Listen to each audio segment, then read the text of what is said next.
Bom dia, amigos. Aqui é o Dats Pereira do canal VR TV Esportes, o VR Raposo, né? E a gente vai falar sobre mercado da bola e sobre ainda um pouquinho do jogo, reagindo a um vídeo do Nicola. Mas antes, peço que deixe like, comente, compartilhe, inscreva no canal. Havendo necessidade de fazer compras nos mercados aí, Shopee, Mercado Livre, links aqui na descrição. Você tem prazo, preço, qualidade e ainda ajuda os canais. Então, vamos aos vídeos. E ao final de cada vídeo, uma análise minha. Preciso contar que Pedrinho BH injetou 269 milhões de reais no Cruzeiro para evitar que as coisas ficassem ainda mais complicadas do ponto de vista financeiro na temporada passada na Raposa. Para explicar em detalhes essa história, o Cruzeiro terminou a temporada de 2025 com um prejuízo de 115 milhões de reais. Isso tem muito a ver com um aumento nos gastos do departamento de futebol. Somente com contratações foram 364 milhões de reais. Para cobrir os rombos causados por tanto dinheiro investido, o principal acionista do Cruzeiro precisou injetar 269 milhões de reais na SAF. Parte dessa grana no aporte, a outra parte em empréstimo. A Tari Sports, que é a empresa da família do Pedro Lourenço, emprestou 113 milhões de reais. Vale a lembrança de que o Pedrinho BH é dono de 90% das ações. Os outros 156 milhões foram injetados como adiantamento para aumento da capital da SAF. Essas medidas permitiram que o Cruzeiro terminasse a temporada com um caixa negativo em apenas 6 milhões de reais. Não fosse isso, e as cifras seriam ainda mais assustadoras. Nicola, o que você quer dizer com tudo isso? Cruzeiro tem que se preocupar? Não, até porque o dono da SAF Cruzeirense, como eu já contei para vocês, tem uma rede de supermercados que faturou na temporada passada 25 bilhões e 700 milhões de reais. O que dá para cravar é que hoje o Cruzeiro gasta muito mais do que arrecada. E se continuar desse jeito, vai precisar de socorro do ponto de vista financeiro do principal acionista, do dono da SAF Cruzeirense. Realmente, né, o Cruzeiro teve que pôr a mão no bolso, né, fez algumas contratações, Gerson, entre outras. Então, para equilibrar isso aí, teve que aportar dinheiro mesmo. Mas mais dinheiro vai ser gasto agora, na virada do meio do ano, né? Fala-se muito aí em jogadores e não tem outro jeito, né? Até o Nicola fala que o Pedro Lourenço tem uma rede de supermercado que fatura 250 bi, mas é o supermercado, não é o cara, pô, né? Não pode misturar as coisas.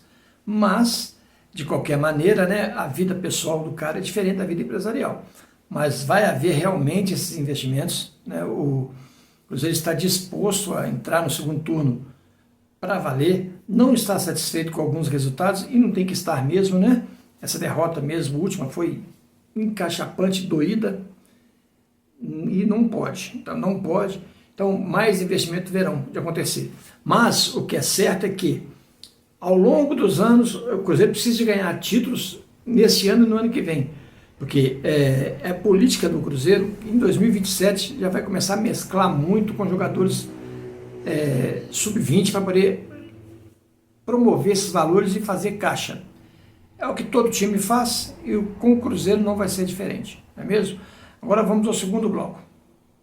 E o Atlético venceu o Cruzeiro num clássico em que a Raposa era muito favorita. Mineirão lotado com grande maioria de torcedores cruzeirenses. O time vinha de uma vitória importante contra o Boca Juniors.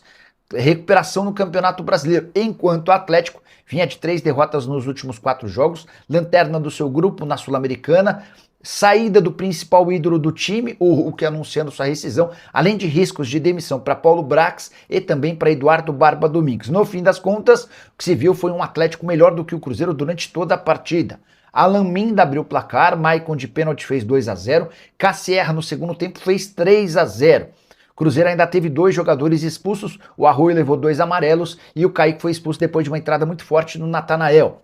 Depois das 2 expulsões, o Cruzeiro ainda conseguiu diminuir em cobrança de pênalti, o pênalti convertido pelo Caio Jorge, e o Lianco foi expulso, tomando inclusive uma dura do Renan Lodge dentro de campo. O Lianco não precisava ser expulso num jogo absolutamente controlado. No fim das contas, 3-1 para o Galo, recuperação de um time que parecia entrar à beira de uma crise profunda, e o Atlético pulou para 11º lugar com 17 pontos, à frente do Cruzeiro, que tem 16, e caiu para a 14ª colocação, o que só mostra como o futebol é curioso e isso faz dele ainda mais gostoso. Nem sempre os favoritos vencem.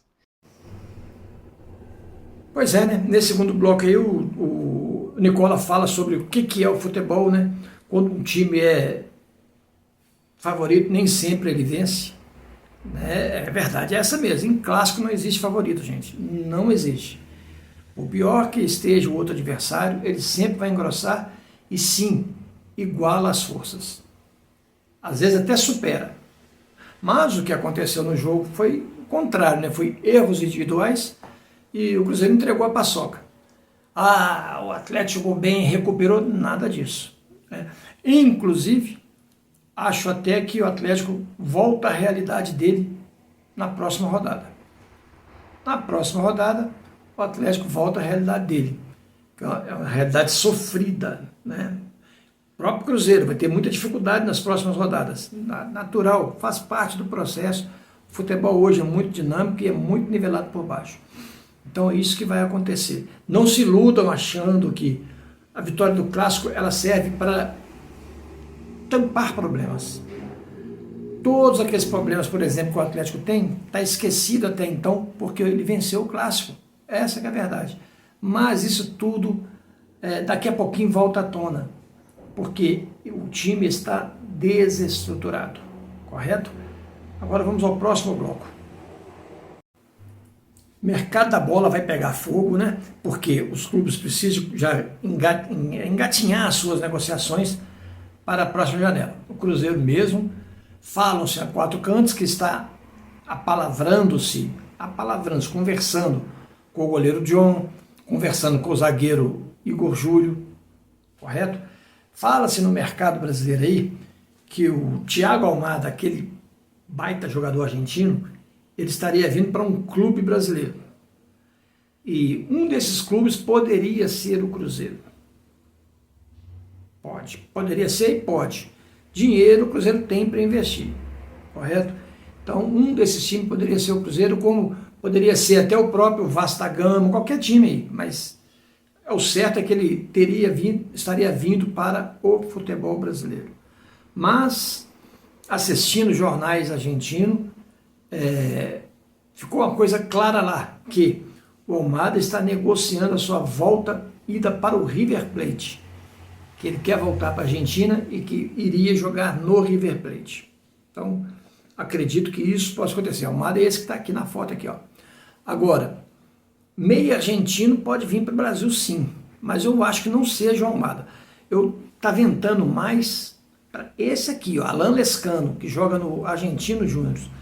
Esse rapaz tem um potencial enorme, é um meia esquerda ofensivo, que joga muito adiantado e que tem sim mercado aqui no futebol brasileiro, e pode ser que esse jogador possa vir a bandar aqui pelo Brasil.